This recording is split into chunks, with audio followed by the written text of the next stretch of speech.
If it's a day called today, we're talking guitars and life. Well, welcome back everybody to another exciting episode of TED Talks, Guitars and Life. In this series of videos, we've been working on the FirstAct, no serial number, no indication of production year or anything like that.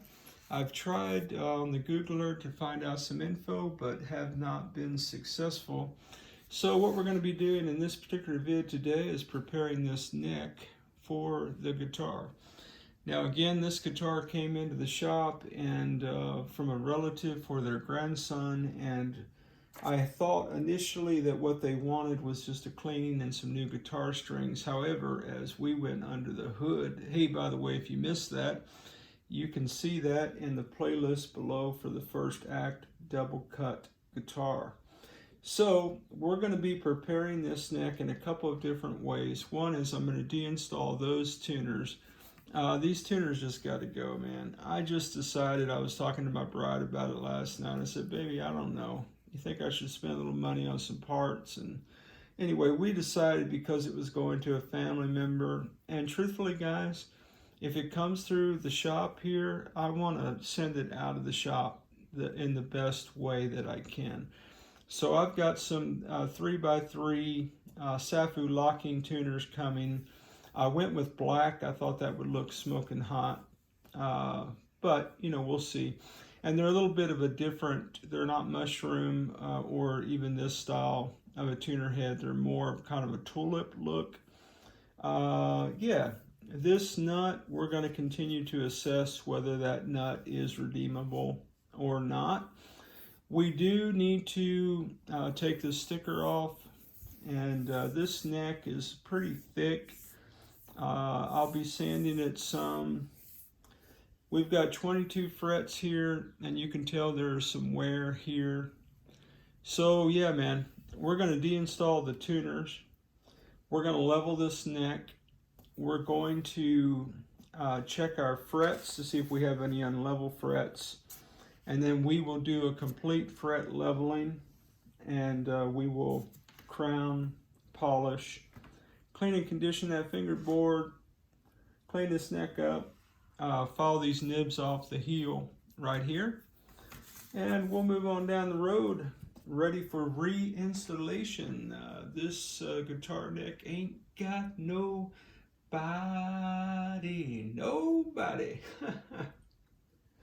No, man, why don't you get you some popcorn or Diet Coke, man? Come hang out with me on another crazy adventure, man. Let's get into it, Jack.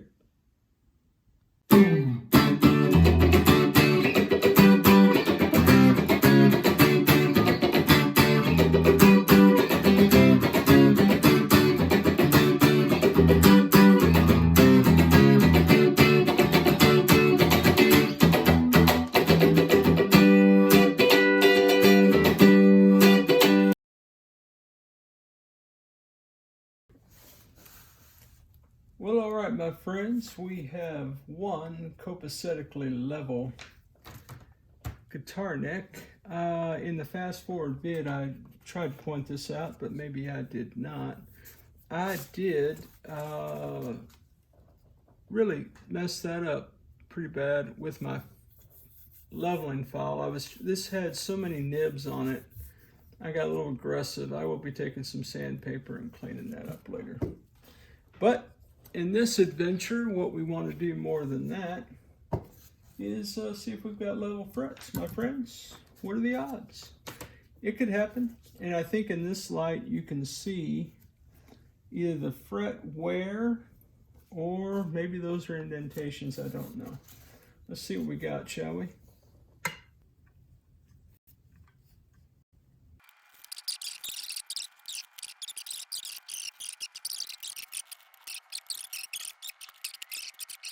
All right, my friends, we have 1, 2, 3, 4, 5, 6 jacked up frets. So, what is the radius of this fingerboard, my friends? Let me engage my solo radius gauges. Guys, use whatever kind of gear you want to use, man.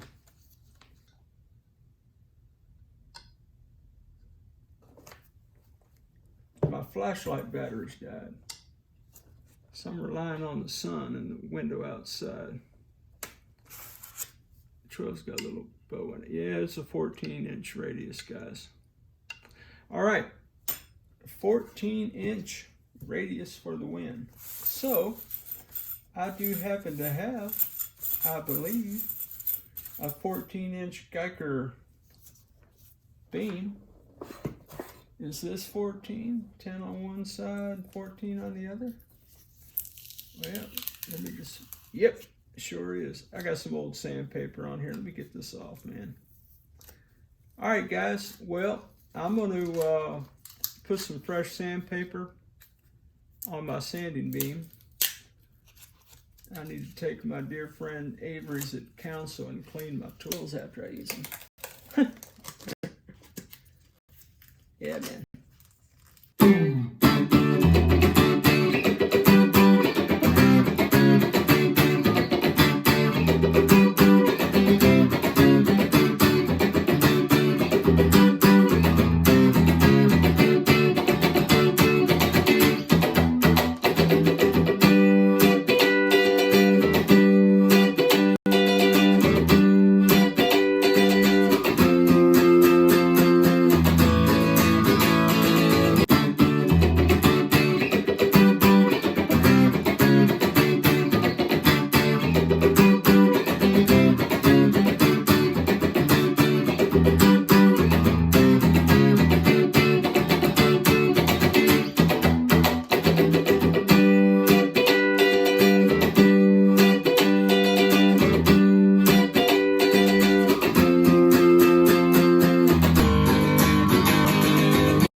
All right, my friends, the frets have been taped. I've got a 14-inch sanding beam from Guyker. So I'm going to try to do this somewhat gingerly. See if we can't level some frets, Jack.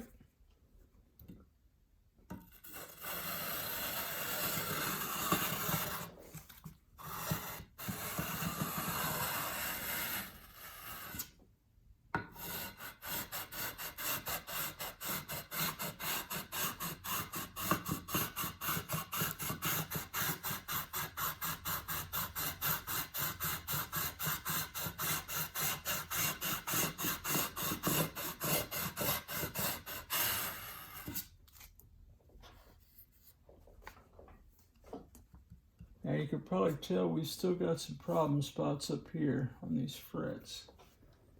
I'm going to try to go at those some more.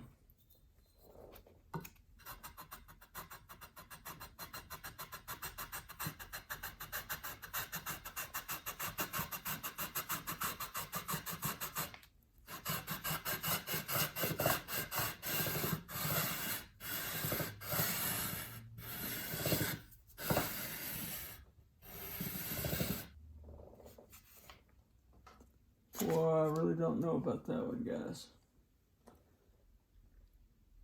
I wonder.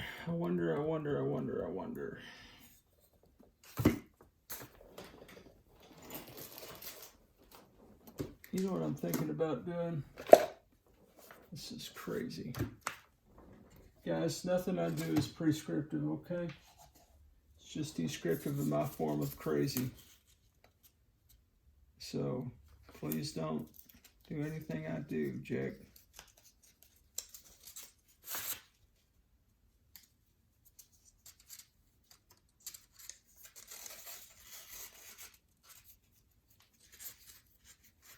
Now, I'm not affixing sandpaper to a file. I am, however, wrapping it around my file and affixing it to the wood.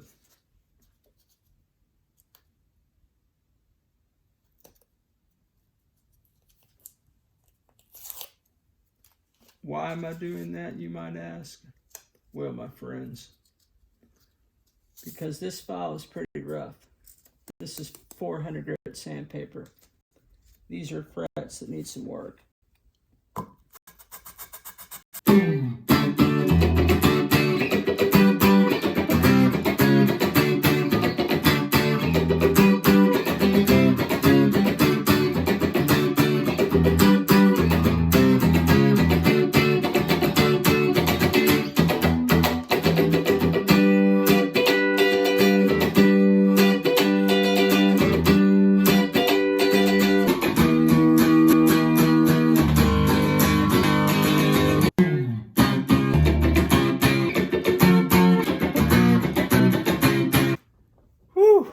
That was a lot of work, wasn't it? Yeah, guys. Some of the worst frets I've seen. And truthfully, I can still kind of see a little something on that first fret. I don't think it's indented. I do think it's worn some. I don't really know. What I'm going to try to do is take my crowning file and crown these. And I think that this time around, I'm going to use my Amazon file just to kind of prove you can do it with this tool. I've got the StewMac 300 grit tool somewhere. I thought I had it sitting out. Maybe I do somewhere. I can't ever find anything. I don't know where Dutch puts stuff. Anyway, guys, I'm just going to go a few times. The frets are level. I think you just saw me check them. Okay? Stand by.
Okay, guys, say it with me. Clean your area. Oh, guys, what in the world, man? Without a doubt, the hardest fret job we've done on the channel, man. Without a doubt. Yeah, man, we just had some frets that had some good wear in them. So I finally got them all leveled and cleaned up pretty well. I don't think any of those frets are going to catch a string and prevent us from bending any notes or anything, but I guess if I find that to be the case, we'll have to come back and revisit this, man. Not that I want to do that, you understand? But oh, guys, man, I'm not blaming the guitar. I'm sure it was the way I chose to do things, man. The 400 grit sandpaper on the Guyker block wasn't doing really anything to a couple of really horrible frets. So you probably saw that. I don't know if you guys watch the fast forward stuff closely or try to. I know it's moving at light speed, right? But man, finally had to get out my 6-inch level and just go to town on that bad boy. And when I say go to town on that bad boy, guys, I mean go to town on that bad boy. I'm talking about those frets didn't have a chance, Jack. Well, I guess they did, but anyway. All right, well, I was going to glove up, but what's the point, right? I'm going to have to take sandpaper to the back of this. I think I mentioned earlier, I really jacked that up. So Nobody would have ever known that had I not said it. And oh, by the way, I've got some sharpness here because, Teddy, because I guess I wasn't focused on that as much as I should have been.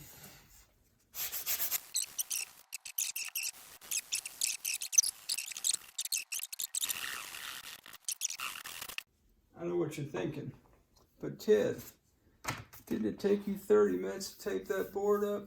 It did, my friends. Just to have you end up doing that, I know, guys, it is terrible, isn't it? It really is. But that's life, Jack. Okay, I need to wash my sanding sponges. Hey, J-Man, you said you can wash yours? What do you wash them in, man? Soapy water or something? I don't know. Put it in the comments, bro. I'd appreciate it, man. Alright, guys. Well, my hands are filthy, but it doesn't matter. We got filth all over this thing now. So I guess what I should do is probably start with the back of the neck. Because we still have Funkalicious back here, man. I put NAFTA on it. It just didn't budge it. Alright, well, I will get some kind of... Is that a hole? I got a little pin-sized hole right here in this guitar neck. Well, that's fun. So I need to be careful about what product I put on there, huh?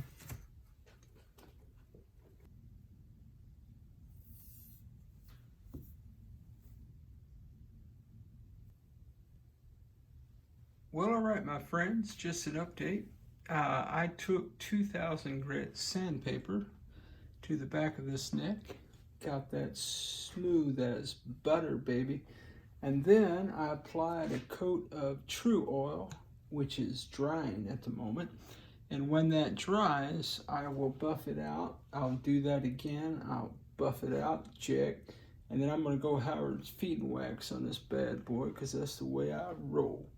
So, in other good news, I did acquire some Siafu 18-to-1 3x3 locking tuners for this guitar.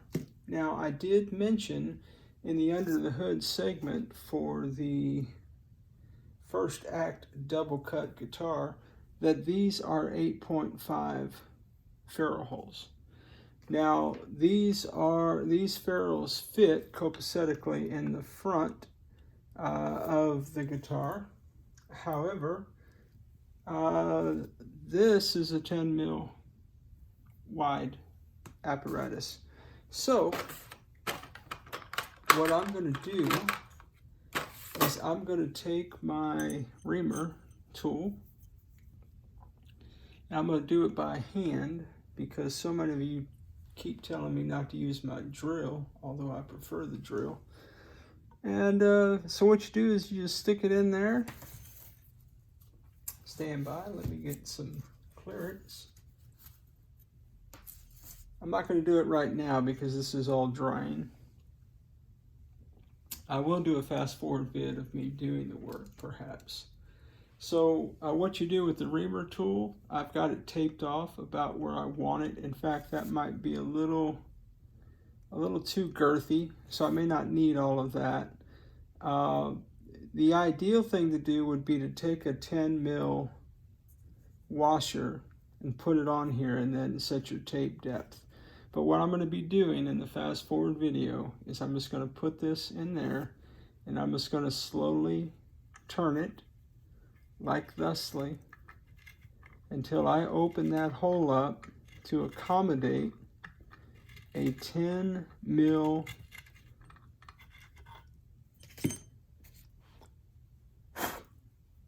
situation. Okay, so I'm just going to keep doing that until I find the right depth on my reamer. Whoop, my tool fell apart, didn't it? And it does have an attachment where you just put it right in your drill and just... But some people thought that was careless of me, so I may put it on the drill just for fun. Alright guys, I'm going to let this dry for a little bit. I'm going to buff it. I'm going to do that again. I'm going to buff it out. And at some point when it's dry, I'm going to throw these locking tuners on this bad boy. after I do a little ferrule action. Check. Stand by.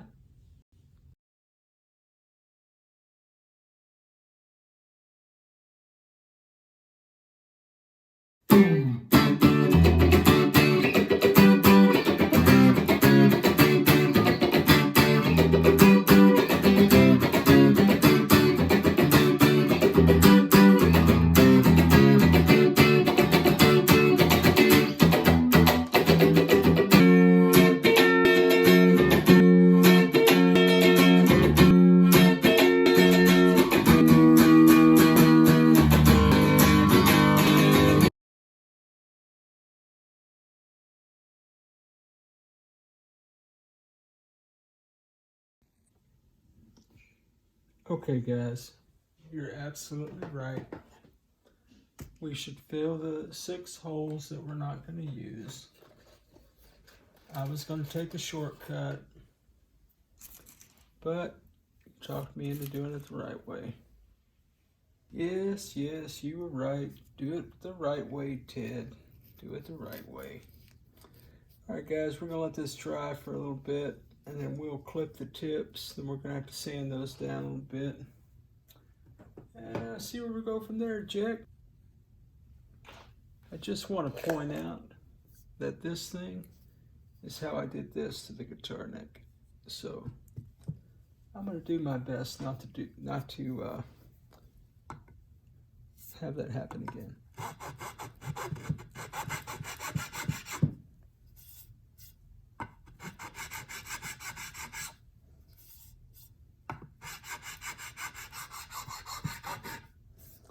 Now, why am I following the middle of the neck? Because I'm thinking maybe, I don't think I'm getting, I think there's finish down in there. But I thought if I could get the bare wood, I'd stain over it, but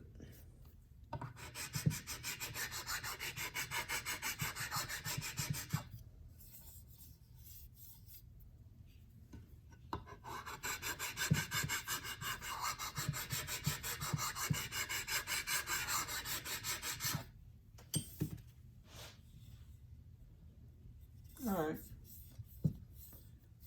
Well, it does occur to me that I should put some True Oil on it. So let me do that and let it dry. And then we'll come back and we'll put these tuners on. Well, I don't know if that's perfect alignment, but it's going to do in a pinch. So yeah, man, maybe I should have gone with chrome now that I see this in context. But, you know, man, I guess you live and learn, guys. Well, or at least you live, I guess. This neck is really kind of odd shape. It's been giving me fits by way of having things secure. Let's try it like that.